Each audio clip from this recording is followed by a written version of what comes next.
मुझे भारत के संविधान पे, भारत के न्यायिक व्यवस्था पे भरोसा है और यही कारण है कि मैं अब जेल जा रहा हूं।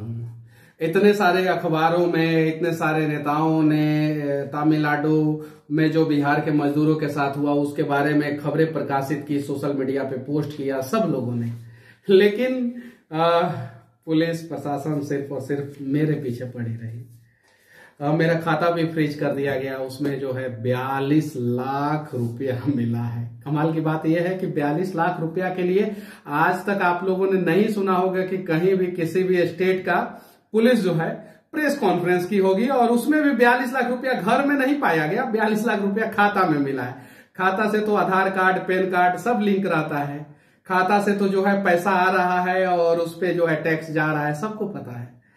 चलिए ठीक है, लेकिन मुझे भारत के न्यायाधीशों पे भरोसा है, इंसाफ वो करेंगे, मेरा भी दुख दर्द देखेंगे, मैं सही साबित होके निकलूंगा।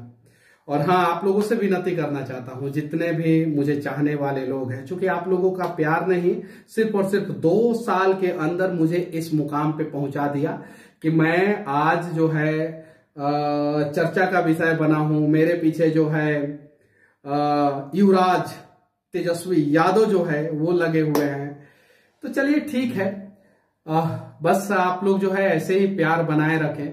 और ना जाने मैंने कितने माओं के आंखों का आंसू पोंछा है। उम्मीद है कि उनके बेटे जो है मेरे माँ का भी आंखों का आंसू पोंछेंगे और उनके आंखों में आंसू आने नहीं देंगे, उम्मीद है। और ये लड़ाई है, ये लड़ाई तब तक जारी रहेगी जब तक हमारा बिहार जो है फिर से नया बिहार, सपनों का बिहार और उम्मीदों का बिहार ना बन जाए। पहला राष्ट्रपति जो है वो बिहार से बनते हैं, सबसे ज्यादा IAS IPS हमारे बिहार से। और आज मजदूरों का राज बन गया हमारा बिहार।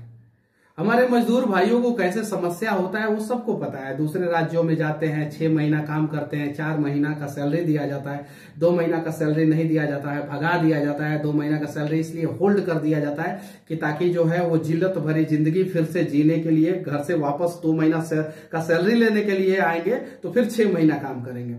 और यही उनकी नियति बन जाती है, यही उनका भाग्य बन जाता है। यही तो बदलना है हम लोगों को। लेकिन ये सारी चीजें जो है हम लोग संवैधानिक पूर्वक लड़ाई लड़ेंगे और अच्छे ढंग से लड़ेंगे। और बाकी न्यायालय तो है ही, इंसाफ तो होगा ही, आज नहीं तो कल, लेट होगा। हाँ, ये बात सही है कि कानून के आंखों पे पट्टी है, लेकिन जब सत्ता के शीर्ष सिंहासन पे बैठे हुए लोगों के भी आंखों पे पट्टी बंध जाए, जब उस राज्य के लोगों के आंखों पे पट्टी बंध जाए, जब वहां के प्रशासन के आंखों पे पट्टी बन जाए, जब वहां के सिस्टम के आंखों पे पट्टी बन जाए, तब जो है वो राज बर्बाद हो जाता है। बाकी हर राज्य के कानून के आंख पे पट्टी है, वो तो कुछ देखता नहीं है। जो हम सबूत पेश करते हैं उस हिसाब से न्याय होता है। तो सबूत पेश करने वाले कौन होते हैं? हम और आप। अपने राज्य के लिए लड़ने वाले, अपने देश के लिए लड़ने वाले कौन होते हैं? हम और आप। जब तमिलनाडु अपने राज्य के लिए लड़के अपने राज्य को जो है इस देश में सबसे ज्यादा इंडस्ट्री फैक्ट्री जो है तमिलनाडु में बनवा सकता है, तो हम बिहार के लोग भी लड़के जो है इस देश में जो है टॉप 5 राज्यों में से तो एक हो ही सकते हैं 5 साल में। तो लड़ेंगे हम लोग। और हाँ, मैंने कुछ गलत नहीं किया है मेरे भाई, कुछ गलत नहीं किया है। मुझे गलत करना होता तो शायद मेरे पास करोड़ों रुपया होता।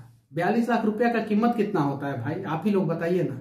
मैं फिर से कहना चाहता हूं, मैं बार बार क्यों जिक्र कर रहा हूं, एक फॉर्च्यूनर का भी कीमत नहीं है 42 लाख रुपया। 55 लाख रुपया में फॉर्च्यूनर का टॉप मॉडल आता है।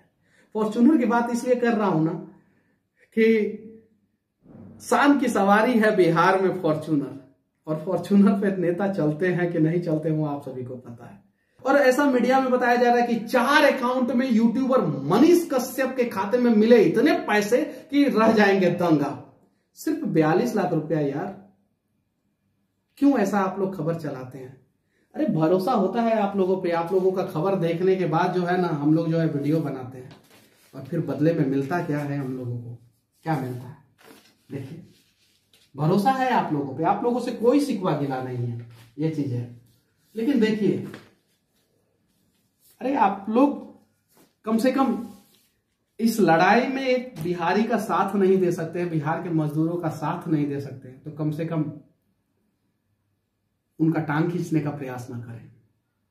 और हाँ, मुझे उम्मीद है कि बिहार के 90% लोग अब जग गए हैं और वो अपना हक मांगेंगे, वो चाहे सरकार हो चाहे सिस्टम हो। जो लोग बोलना तक नहीं जानते थे, बिहार में हत्याएं हो जाती थी और डर के मारे लोग जो है एफआईआर कराने तक नहीं जाते थे।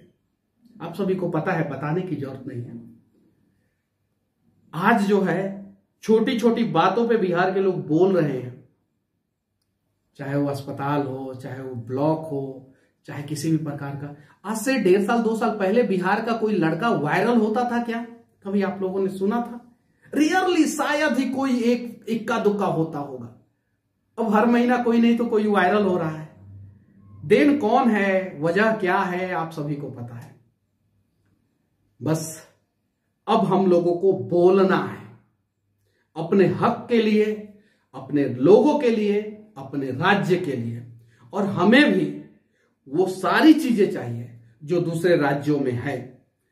हमारे बिहार के लोग जो है अब फिर से काबिल बच्चे पैदा करेंगे, ना कि मजदूर पैदा करेंगे। और अगर आज आप लोग इस लड़ाई में साथ नहीं देंगे तो उम्मीद कीजिए एक ना एक दिन जो है लगेगी आग तो जद में आएंगे अनेकों घर। इस शहर में सिर्फ मेरा मकान थोड़ी है।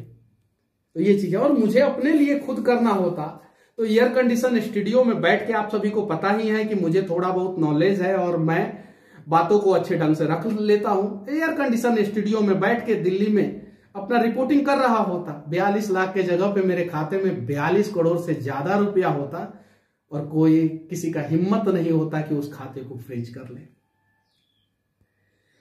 हालांकि जो प्रशासन के लोग हैं उनके भी बच्चे होंगे, उनके परिवार वाले होंगे, उनके घर वाले होंगे। मैं भगवान से सच्चे मन से मैं कह रहा हूं कि मैं भगवान से प्रार्थना करूंगा कि आपके परिवार वाले, आपके घर वाले खूब तरक्की करें, आपके बच्चे खूब तरक्की करें, खूब। और इतनी तरक्की करें कि उस तरक्की में जो है बिहार का भी तरक्की हो। मैं ये विनती करूंगा। और मैं बस न्यायालय के शरण में जेल में जा रहा हूं। ना मैंने रेप किया है, ना मैंने हत्या किया है, ना मैंने तस्करी किया है। और बस मेरा गुनाह सिर्फ इतना ही है कि मेरे सीने में देश धड़कता है, मेरे सीने में बिहार धड़कता है। मेरा गुनाह सिर्फ इतना ही है कि जब मैं दादाजी के पास होता था तो उन्होंने जो है देशभक्ति कहानियां मुझे बताई, कैसे चीन के युद्ध के दौरान क्या क्या हुआ था। मैं अपने पिता के आंखों में आंखें डाल के जब भी बात करने का मैं प्रयास करता हूं तो उन्होंने बताया कि देश का रक्षा सबसे पहले करना है, देश के लोगों का रक्षा सबसे पहले करना है। मैं अपने माँ के आंखों में आंखें डाल के जब देखता हूं तो एक उम्मीद रहता है उनके आंखों में कि बेटवा पता ना हमर का कर रहल बा, लेकिन कुछ तो अच्छा कर रहल बा।